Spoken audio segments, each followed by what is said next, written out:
Assalamualaikum warahmatullahi wabarakatuh. Bismillah, alhamdulillah, wassalatu wassalamu ala rasulillah wa ba'du. Ibu Emma Mustikawati SPD selaku Kepala SMP Negeri 5 Bogor yang saya muliakan, Bapak Ibu Guru, tenaga administrasi sekolah, dan tenaga kependidikan lainnya yang saya hormati. Anak-anakku, para peserta didik SMP Negeri 5 Bogor yang Bapak cintai dan Bapak banggakan. Alhamdulillah, wa syukru ala ni'amillah, pada pagi hari ini kita masih diberikan kesempatan untuk tetap melaksanakan upacara bendera, walaupun dilakukan secara daring dan hanya menyampaikan amanat pembina upacara. Salawat serta salam semoga dilimpahkan selalu kepada Nabi kita Muhammad SAW, kepada keluarganya, kepada para sahabatnya, dan orang-orang yang mentaatinya sampai akhir zaman nanti. Dan semoga kita semua termasuk yang ada di dalamnya. Anak-anakku, para peserta didik SMP Negeri 5 Bogor yang Bapak cintai dan Bapak banggakan. Bapak yakin bahwa kalian semua telah memiliki media sosial, baik berupa Instagram, Twitter, Facebook, WhatsApp, dan media sosial lainnya.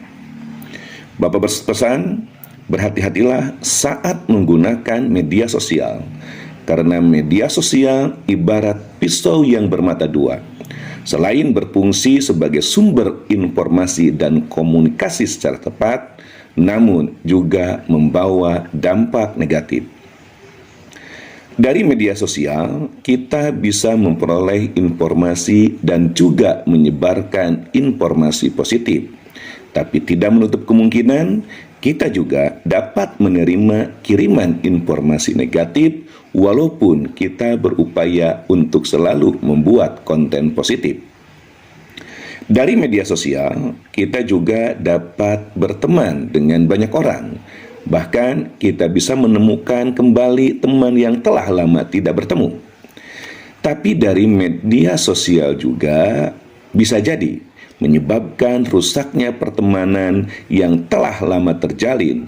Bahkan bisa jadi kita dimanfaatkan orang yang baru kita kenal dalam sebuah pertemanan. Yang lebih memprihatinkan lagi, tidak sedikit sebuah rumah tangga hancur gara-gara media sosial yang dimilikinya. Anak-anakku, peserta didik SMP Negeri 5 Bogor yang Bapak cintai dan Bapak banggakan. Awalnya, media sosial diperuntukkan sebagai ruang komunikasi dan informasi bagi mereka yang terpisah jarak. Namun, seiring perkembangan zaman, media sosial banyak mengambil peran dalam kehidupan. Bukan hanya sesuatu yang positif, tapi bisa jadi merambah kepada hal yang bersifat negatif. Bukan hanya hal-hal yang bermanfaat, bahkan hal-hal yang mengakibatkan madarat.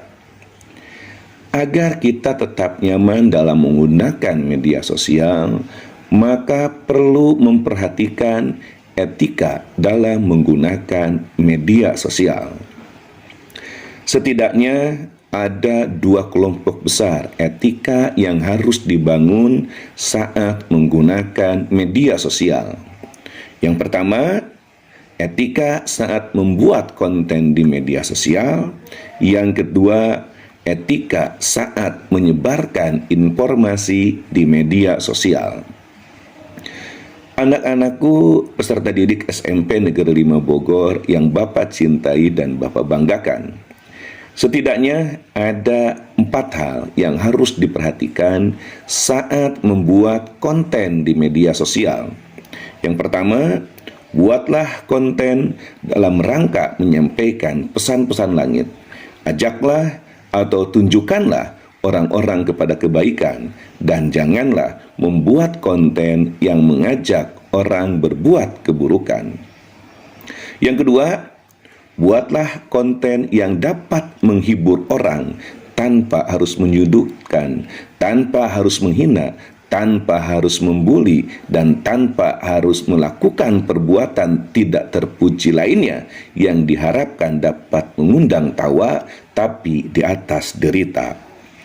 Yang ketiga, hindari pembuatan konten yang membuka aib orang lain, yang mengandung unsur pornografi, yang mengandung unsur fitnah, yang mengandung unsur ghibah, yang mengandung ujaran kebencian, dan berbagai macam bentuk kebohongan yang dapat menghancurkan tatanan keharmonisan manusia.